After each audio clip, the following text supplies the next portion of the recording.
Kromjani good afternoon, Elite TV ki test so cartoon mahao ming tabiri su hara taramo. Seri emro ngasi infala hungo pao se singi cartoon singda cartoon nisina. Kari haining liba, kari fono liba, kari wakal kalang liba do miyam da sanong thamjage. An lo kuzage sanga express ki onthok panida. Onthok panida ba cartoon yam phajaba, wan thol liba cartoon ni check sao check ta do ega BBS ki dum taw buduni. Ada miyam leire seida makhong mari pano miyam sa iroi adagi miyam leire adeda Maku Malere, the Teva Manvams later, and a Makusina Hide. Sako Mayasi dinner, Lam Satokino, Yangang Taxi Kinina, Yampazabangang Tak Bache, Jagini Harinaduna, and a Makomari Panma Mayama, Lady Mayamse. We cook the Hongdong Kang de Lady Bus and Kang de the Iroi Kang de, and the Damas in the Kume. Hojikti, Nga in the Tongadrabani, Makong Mari Panbu in the Tongarabani, Pang the Basule Tre Hadana, Yampazava Poneduna. Sako mea nakila pagalo na jaina baduni sako mea de dia koi nga makari mai yen ma cham de 4-wheeler ngaktani mea di demand ningon ngasi polo re toromo haidana haina ba mea ama lebadu da phagi oi kari goi yamna chum na tharak bai tare ga gi seduna mana ni sako mea sidi lab na chatok chakinu ko yangang thakche kini na yang thak bai je cha gi ni haine ko ada ma sida kumai ne hojiti ngaw ne tongadrabani makhong mari panbo ne tongadrabani Pangdabsu later, Lord, a pange, I think Mayam Legera, Mayam with a wee, Ugera, Hogdong, Ugera, Sun, Ugera, Iroi, Ugera, Mayam say. I think Lamok, Taki, the Kikas, Lord, any, even Karsabok, the Halaga, Satuna, Bayora, even the Mise. Safum Litraba, the geek and all standing I Tanga later, don't assume Mayam later, President Section Wamasum, Tamak Bahita, Egagi, Cartoon Sampazaba. But on the Lazina Sanalebaki, Lloyd Danadani. Lloyd Danasida. Se sako ugi base ni cartoon sing jam sako me age sako usi dum base song ne ada highlight papa han se lai ni be ma sako ugi high ba lak le bani high bani ada bacha le bisai ne karim ta happy dro se pabung maru yaw de bodo ne khara thong bira mona yam phajaba ga sai je cartoon ni sing ge do happy mana ba maru yaw de bai se me am khang dara bani maru yaw de se kai no hai ka maru budi yaw ye du su koina ya da pan ba khot pa to ba maru yaw de bai se ba dum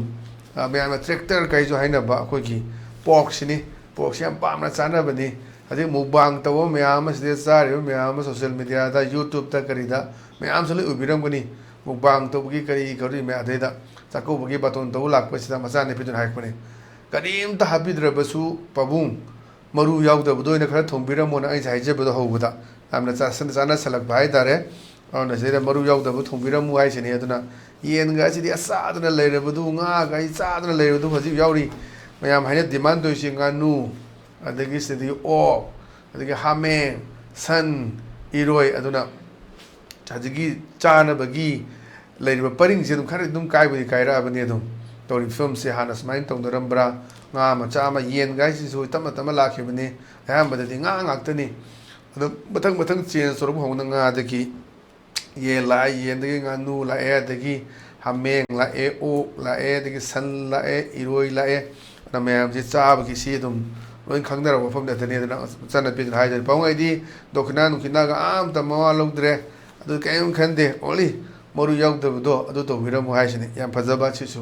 wan tho le ba cartoon ne tham jage mathang da leisina koi pongna pham ki balo he duni balo es da yengo ai na ja ba do koi cartoonist ngi di kutta paijama adagi niru tu padi MLA madriyam oire adama nai re ai khoi na di miyam gi da mak da khalli Mathasari, Adu, Miam the Tazabuko Bulati, Lali Sikanano. When the Tazab in the electric Karigino, Siki music, the Tazable electricity have seen Miam Duni on a boat left Kiamat of Garrick Chintibata Muka and I never boat live there. The same now. Politics of Miam get Habato and Tolopus Yaw of Netedum, and Anisi Marta live that the man of Pinjas of the neighbor. According to the Miam with the Mutakali, Mathasari, Adu, Miam the Tazabuko Bulati, Lali Sikanano. Yam Pazaba, Sizuhang, a Molan Tamba, Quiki Cartoonina Tamzage, but on the Laisna, we will and Pauki, us Louis have done it. Say the Mayam Seatum, Hainabale, But Pret Kiwari, Karikra, Mayam Setum, Tamnaba, Konaba,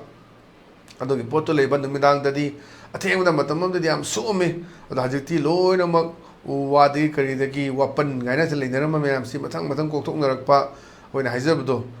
ꯃꯤꯁꯤꯡꯗꯤ ꯅꯣꯡꯃꯒꯤ ꯍꯦꯟꯒꯠꯂꯛꯏ ꯑꯗꯨꯒ ꯂꯩꯔꯤꯕ ꯑꯩꯈꯣꯏ ꯂꯝꯁꯤꯗꯤ ꯆꯥꯎꯊꯣꯔꯛꯄ ꯂꯩꯄꯣꯟꯇꯦ ꯍꯥꯟꯅ ꯁꯤꯗꯅ ꯃꯇꯝ ꯑꯃꯗ ꯂꯩꯔꯝꯕ ꯄꯥꯠ ꯇꯨꯔꯦꯟ ꯃꯌꯥꯝ ꯐꯨꯖꯤꯜꯂꯛꯑꯀꯥꯟꯗ ꯁꯥꯟꯅꯔꯤ ꯃꯌꯥꯝꯁꯤꯅꯤ ꯂꯝꯄꯥꯛ ꯃꯌꯥꯝ ꯂꯩꯕ ꯀꯝꯃꯨꯅꯤꯇꯤ ꯍꯣꯜ ꯑꯣꯟꯈ꯭ꯔꯤꯁꯤꯅꯤ ꯁꯥꯟꯅꯐꯝ ꯂꯩꯔꯛꯇꯕ ꯑꯁꯤꯅ ꯑꯉꯥꯡꯁꯤꯡꯁꯤ ꯌꯨꯝꯗꯒꯤ ꯃꯄꯥꯟ ꯑꯃꯇ ꯊꯣꯛꯅꯗ꯭ꯔꯦ ꯀꯥ ꯃꯅꯨꯡꯗ ꯑꯗꯨꯝ ꯃꯣꯕꯥꯏꯜꯗ ꯑꯗꯨꯝ ꯃꯣꯕꯥꯏꯜ ꯒꯦꯝ ꯁꯥꯟꯅꯔꯒ ꯑꯗꯨꯝ ꯂꯩꯅꯕ ꯑꯗꯒꯤ ꯐꯤꯖꯤꯀꯦꯜ ꯑꯦꯛꯇꯤꯚꯤꯇꯤꯁꯁꯤ ꯀꯌꯥꯝ ꯌꯥꯎꯅꯗ꯭ꯔꯦ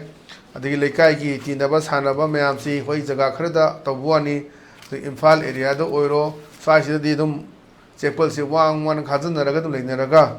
ꯍꯨꯏ ꯂꯣꯏꯅꯔꯒ ꯕꯤꯌꯔ ꯑꯞ ꯗꯣꯛ ꯑꯅ ꯊꯥꯔꯒ ꯑꯗꯨꯝ ꯂꯩꯅꯕꯅꯤ ꯀꯅꯥꯝꯇꯁꯨ ꯀꯅꯥ ꯂꯩꯀꯥꯏꯗ ꯀꯅꯥ ꯂꯩꯔꯤꯒꯦꯁꯤ ꯀꯅꯥꯝ ꯈꯪꯅꯗ꯭ꯔꯦ ꯑꯗꯒꯤ ꯗꯦꯕ ꯀꯔꯕ ꯑꯃ ꯊꯣꯛꯑꯁꯨ ꯍꯧꯖꯤꯛꯇꯤ ꯑꯝꯇ ꯇꯧꯅꯗ꯭ꯔꯦ ꯅꯍꯥꯟꯋꯥꯏꯗꯤ ꯂꯩꯀꯥꯏꯒꯤ ꯇꯧꯕꯅ ꯁꯤꯡꯂꯨꯞ ꯂꯩꯗꯅ ꯑꯃꯅ ꯄꯩꯌꯥ ꯄꯨꯔꯛꯀꯅꯤ ꯊꯥꯡꯖꯧ ꯄꯨꯔꯛꯀꯅꯤ ꯋꯥ ꯄꯨꯔꯛꯀꯅꯤ ꯃꯥꯟꯗꯣꯞ ꯈꯟꯕ ꯈꯣꯠꯄ ꯃꯌꯥꯝꯁꯤꯗ pullaga yamna apunbagi community mo rajidi leitre ten house mayams leire daga leibda moi laga khallani kholani paisa gi wada ngare ana sen su syamna yamna daka urakpa yamna meteorological walam da lakuduni adeda moina mayamna haina ba bhut ado sida leire na sida utpani ada sidi bhut na te leipung ne na koina haibdo amamba sida gi nungda asengbuda uchina ga chatpa ga chinda athengbuda di matamdu de mai ga pang lei ponte uchan meiraga adagi pondon adum mayama latel adum mangakta tongdana mayam de hekta khangnaba kinabani jidi bhut pret kai lo inchat crazy amta tamna ningai amta leitre puang hanga jiksi adum adi mai phajana thale mai mutre hing chuppa pung kumbari mai lae aduna mayam aduna saida na mayam na bhut haido si leire have oi chidi bhut na te leipung ne na yam phajaba sisu wan thole bakatune thamjage pathang da leisni CL Express ki naire have jini naire samai wari sanabani aduna tangwan se khoidum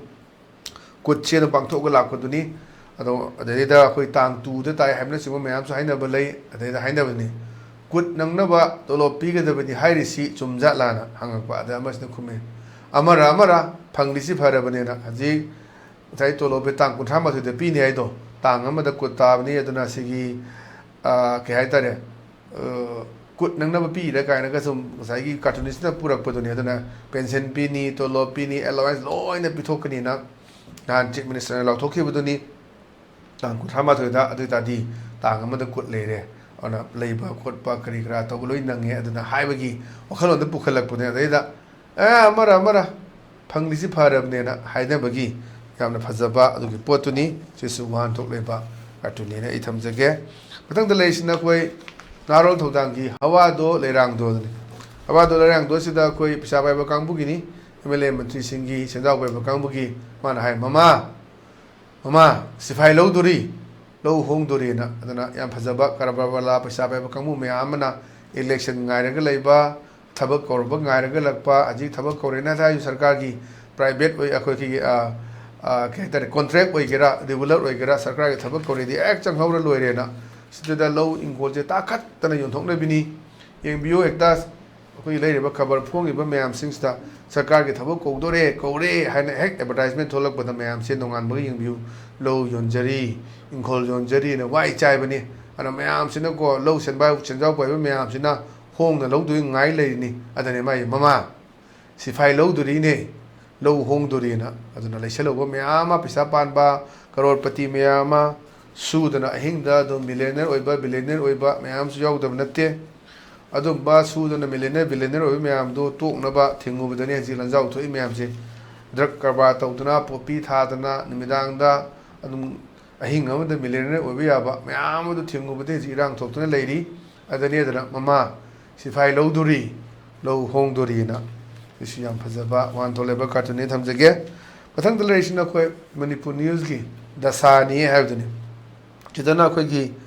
khotka gi ba MLA mentri singsida karem na ba hai tare the best of the man hai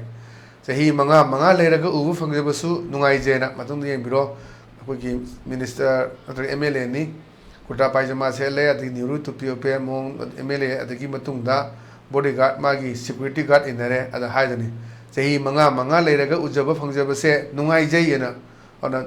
ugidre laktaba ji lambi thongi karigi mayam lambi thong semgani hari ada mayam na pamisnu la loishba pambani ara stai da marak sida digi ningon chakogani hari amna kharana kauraroi adi kharamna kobiganu ningon chakobagi dakina do khoi imiyum da hanjanbanu oijage hedani ikogi ningol singna nan mamitagi mapi taraga phongdoki pusu leirebani aduni manipur gi leiba situation sida ngasai gi ꯕꯣꯇꯔꯁꯤꯡꯅ ꯅꯨꯡꯉꯥꯏꯖꯕꯗꯣ ꯆꯍꯤ ꯃꯉꯥ ꯂꯩꯔꯒ ꯎꯕ ꯐꯪꯖꯕꯁꯦ ꯅꯨꯡꯉꯥꯏꯖꯩꯌꯦꯅ ꯌꯥꯝ ꯐꯖꯕ ꯁꯤꯁꯨ ꯀꯥꯔꯇꯨꯟꯅꯦꯅ ꯊꯝꯖꯒꯦ ꯃꯊꯪꯗ ꯂꯩꯔꯤꯁꯤꯅ ꯑꯩꯈꯣꯏ ꯄꯤꯄꯜꯁ ꯀ꯭ꯔꯣꯅꯤꯀꯜꯒꯤꯅꯤ ꯄꯤꯄꯜꯁ ꯀ꯭ꯔꯣꯅꯤꯀꯜꯒꯤ ꯇ꯭ꯋꯤꯁꯇꯦ ꯇꯤꯀꯜ ꯑꯅ ꯈꯕꯔ ꯄꯥꯔꯦ ꯑꯗꯩ ꯍꯨꯃꯥꯡ ꯀꯥꯡꯉꯦ ꯃꯥꯅ ꯍꯥꯏ ꯅꯥꯎ we should be very cautious about our unknown income source ꯑꯅ ꯑꯩꯈꯣꯏꯁꯦ ꯑꯩꯈꯣꯏ ꯂꯩꯔꯤꯕ ꯃꯔꯝ ꯈꯪꯗꯕ ꯁꯣꯔꯁ ꯄꯩꯁꯥ ꯃꯌꯥꯝ ꯂꯩꯁꯦ ꯃꯁꯤ ꯆꯦꯛꯁꯤꯟꯗꯕ ꯌꯥꯗꯦꯀꯣ we have to increase it ꯑꯗꯣ ꯑꯩꯈꯣꯏ ꯃꯗꯨꯁꯨ ꯍꯦꯟꯒꯠꯍꯟꯗꯕ ꯌꯥꯗꯦ the economy is so bad ꯑꯗꯨꯅ ꯅꯥꯔꯣꯟꯗ ꯊꯝꯃꯤꯕ ꯃꯌꯥꯝꯁꯤꯅꯤ ꯑꯗꯨꯗꯤ ꯑꯦꯝ ꯑꯦꯜ ꯑꯦꯒꯤ ꯇꯣꯂꯣꯞꯅ ꯀꯌꯥꯝ ꯆꯥꯗꯣꯏꯅꯣ ꯃꯟꯇ꯭ꯔꯤꯒꯤ ꯇꯣꯂꯣꯞꯅ ꯀꯌꯥꯝ ꯆꯥꯗꯣꯏꯅꯣ ꯊꯥ ꯑꯃꯒꯤ ꯐꯪꯉꯤꯁꯤ ꯑꯗꯣ ꯂꯩꯔꯤꯕ ꯂꯟ ꯊꯨꯝ ꯄꯩꯈꯠꯂꯤꯕ ꯃꯌꯥꯝꯁꯤꯡ ꯑꯁꯤ ꯁꯤꯗꯗꯤ ꯀꯃꯥꯏꯅ ꯇꯧꯕ ꯍꯥꯏꯗꯅ ꯑꯗꯨꯅ ꯌꯥꯝꯅ ꯐꯖꯕ ꯁꯤꯒꯤꯁꯨ ꯋꯥꯍꯟꯊꯣꯛ ꯂꯩꯕ ꯄꯣꯠꯅꯤ ꯑꯗꯨꯅ now we should be very cautious about our unknown income source ꯑꯗꯨꯅ ꯑꯩꯈꯣꯏꯒꯤ unknown ꯈꯪꯗꯕꯗꯤ ꯂꯥꯛꯏꯕ ꯄꯩꯁꯥ ꯃꯌꯥꯝꯁꯤꯡꯁꯦ ꯃꯁꯤ ꯆꯦꯛꯁꯤꯟꯗꯕ ꯌꯥꯗꯦ we have to increase it ꯃꯗꯨ ꯌꯥꯝꯍꯟꯗꯕ ꯌꯥꯗꯦ the economy is so bad ꯑꯗꯨꯅ ꯉꯁꯥꯏꯒꯤ ꯀꯔꯞꯁꯟꯗꯨ ꯇꯧꯗ ꯌꯥꯗꯦ ꯍꯥꯏꯕꯅꯤ ꯊꯕꯛ ꯆꯪꯕꯒꯤ ꯀꯔꯤꯒꯤ ꯃꯌꯥꯝꯁꯤꯡꯁꯦ ꯑꯗꯨ ꯇꯧꯗꯕ ꯌꯥꯗꯦ ꯍꯥꯏꯕꯒꯤ ꯌꯥꯝ ꯐꯖꯕ ꯁꯤꯁꯨ ꯋꯥꯍꯟꯊꯣꯛ ꯂꯩꯕ ꯑꯗꯨꯝꯕ ꯀꯥꯔꯇꯨꯟꯅꯤ ꯍꯥꯏꯗꯅ ꯑꯩ ꯊꯝꯖꯒꯦ ꯑꯗꯨꯅ ꯉꯁꯤꯒꯤꯗꯤ ꯑꯗꯨꯝꯕ ꯑꯦꯂꯤꯠ ꯇꯤꯚꯤꯒꯤ ꯇꯦꯁ ꯑꯣꯐ ꯀꯥꯔꯇꯨꯟꯒꯤ ꯃꯍꯥꯎ ꯃꯇꯥꯡ ꯑꯁ꯭ꯋꯥꯏꯗ ꯂꯣꯏꯁꯤꯟꯖꯔꯦ ꯃꯤꯠꯌꯦꯡ ꯇꯥꯕꯤꯔꯤꯕꯁꯤꯡꯕꯨ ꯑꯃꯨꯛ ꯍꯟꯅ ꯈꯨꯔꯨꯝꯖꯕꯒ ꯂꯣꯏꯅꯅ ꯀꯥꯏꯅꯗꯕ ꯌꯥꯊꯪ ꯅꯤꯖꯔꯤ ꯄꯦꯟꯅꯕꯤꯔꯁꯤ